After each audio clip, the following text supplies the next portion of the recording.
Today, we're taking you on a journey to Pattaya, Thailand. It's a city that's always buzzing with activity. Absolutely. We've got a stack of recent news sources that paint a really vivid, kind of real-time picture.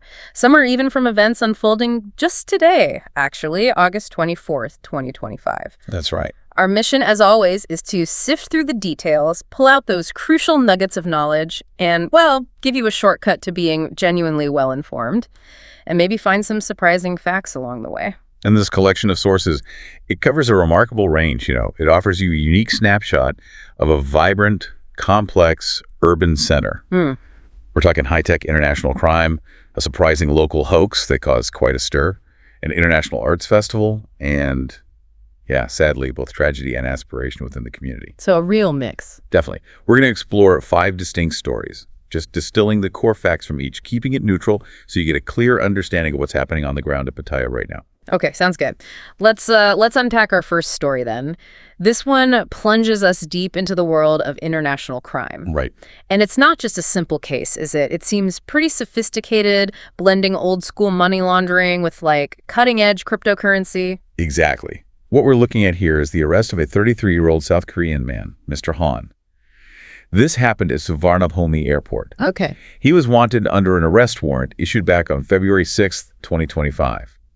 And it's for his significant role in a pretty sophisticated scheme. Which was? Laundering cryptocurrency into physical gold bars. And he was doing this on behalf of a large call center scam syndicate. Wow, okay, so crypto to gold. Precisely. Mr. Han is facing a whole list of charges. Fraud, impersonation, computer crime involving, creating false digital records, conspiracy to launder money, and participating in a criminal association. Quite the list. How did they catch him? Well, his apprehension was a direct result of a major operation back in February. Authorities raided, 20 locations across 8 provinces. 20 locations? Yeah, and they detained 10 suspects tied to these call center gangs. Investigators identified Mr. Han as a, quote, key figure in this network. I see. So he was taken into custody right when he arrived in Thailand from South Korea. Police seized his mobile phone too, which apparently gave them access to several cryptocurrency wallets. Key evidence. Crucial, I bet. Did he admit to anything? Well, during questioning, he denied some things, but he did admit to working in South Korea for a company that converted digital currencies into gold bars for the syndicate. Okay.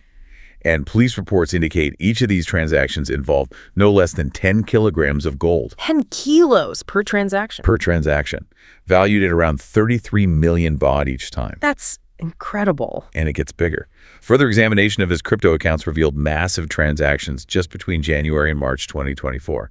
We're talking 47.3 million USDT. USDT, so that's Tether, the stablecoin. Exactly. Often used to move large sums quickly. That amount is equivalent to about 1.65 billion baht.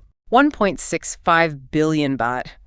That's a truly staggering amount of money. And it really highlights this modern twist on an old crime, doesn't it? It does. What's particularly striking to me is how a traditional asset, like gold, is being used to obscure this high-tech digital crime. Does this suggest maybe a new frontier for money laundering that regulators are struggling with?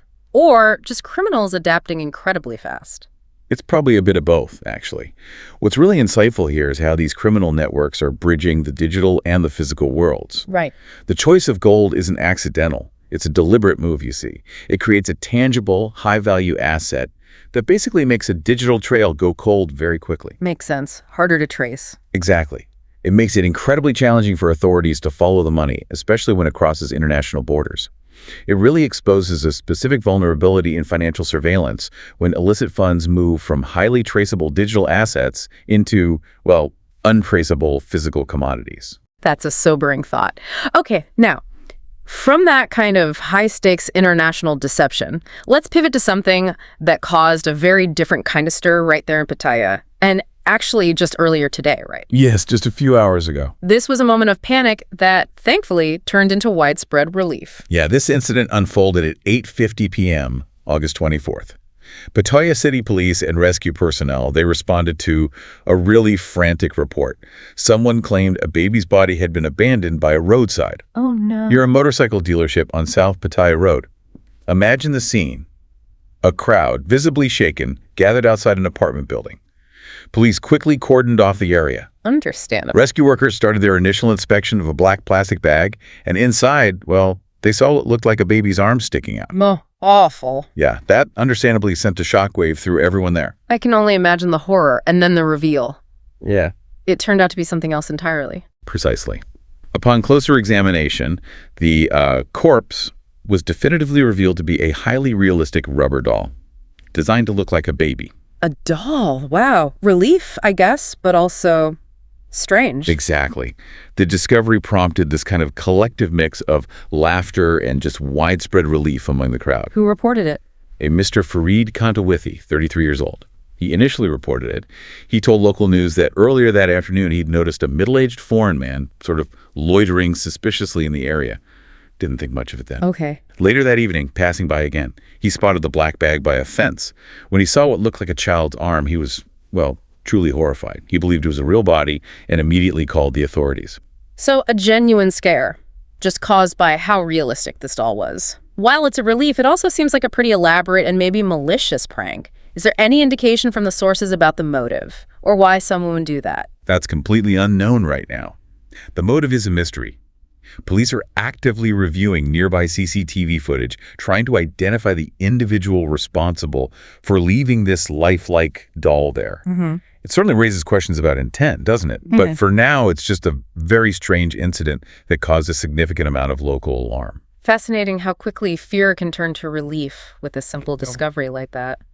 Okay, moving from a moment of local alarm to a celebration of international artistry, let's look at how Pattaya is gearing up for a significant cultural event, showcasing a very different side of the city. Yes, this is a really positive initiative for Pattaya, I think. On August 22nd, just a couple of days ago, a planning meeting was held for the second International Tattoo Amazing Fest, Pattaya. Okay, Tattoo Festival. Exactly, a big one. It's scheduled for September 12th and 13th, 2025, and it'll be at the Fountain Plaza, ground floor of the Royal Garden Plaza, Pattaya. The meeting took place at Pattaya City Hall. It was chaired by Mr. Banlu Kulvani. He's the president of the Pattaya City Council, along with Mr. Fumphavat Kamalnart, who's the secretary to the mayor. So official city backing. Oh, absolutely. This festival is a collaborative effort, organized by Pattaya City in partnership with the Eastern International Tattoo Group and Royal Garden Plaza, Pattaya. And what are the main goals? They're pretty clear. Yeah. Strengthen the regional tattoo community, foster unity among artists, enhance their skills, and ultimately promote the art of tattooing to international standard. Sounds ambitious. It is.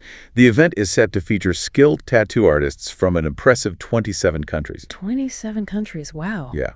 Organizers believe this will significantly add to Pattaya's tourism appeal. I can see that. Discussions during the planning meeting covered all the crucial aspects, event logistics, promotion strategies, where to put billboards, arrangements for emergency medical services, that kind of thing.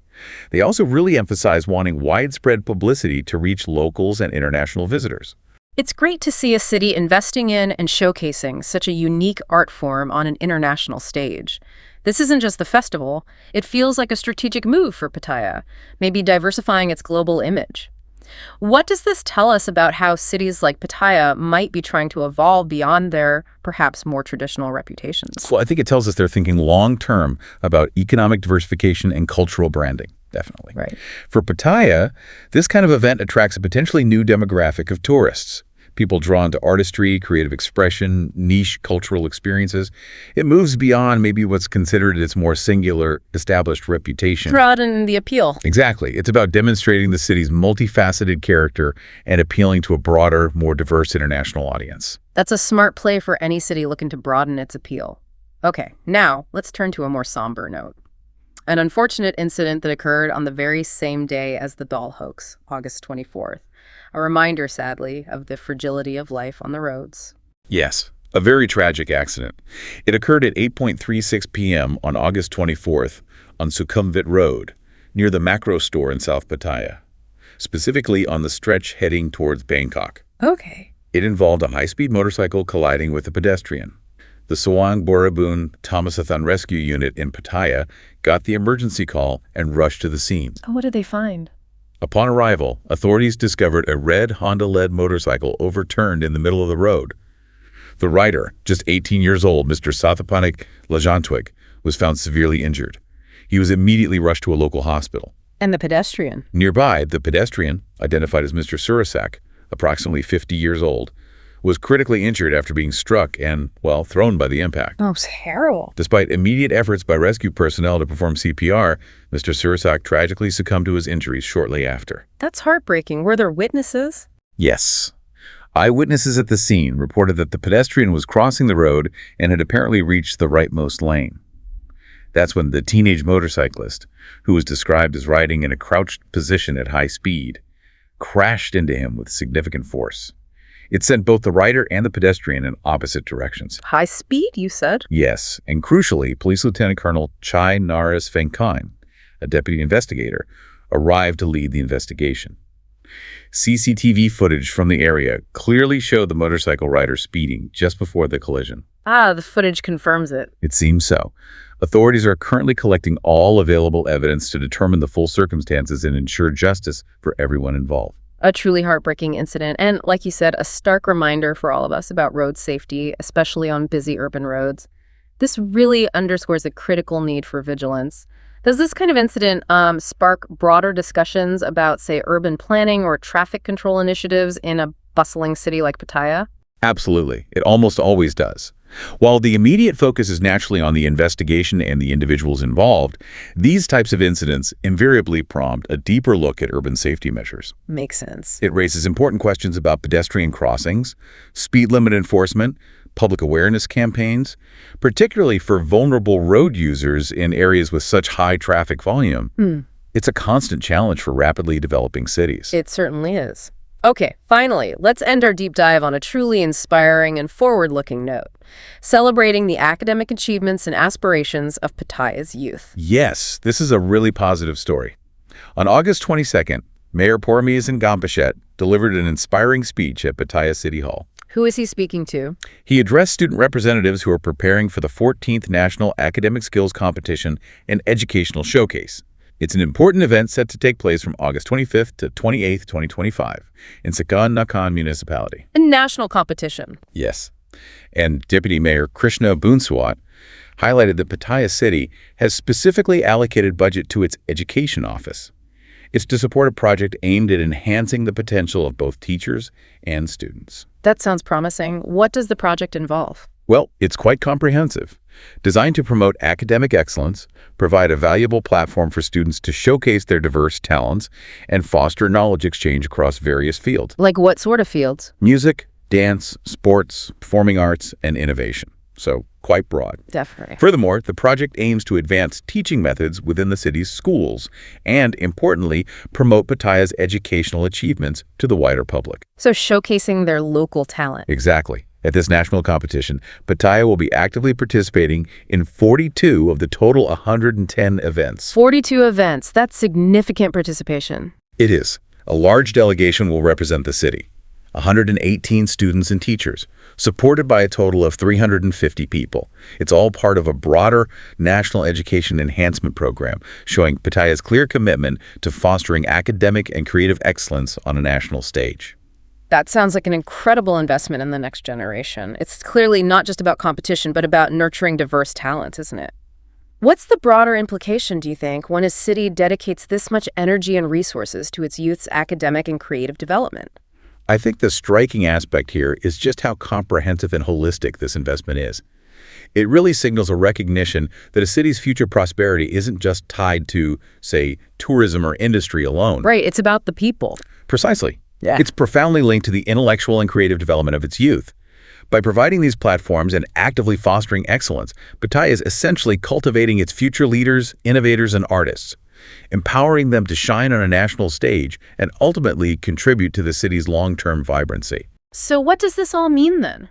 We've journeyed through a really remarkable cross-section of life in Pattaya today, from global cybercrime to a local community scare. From an international arts festival to a tragic road accident. And finally, to the hopeful aspirations of its students.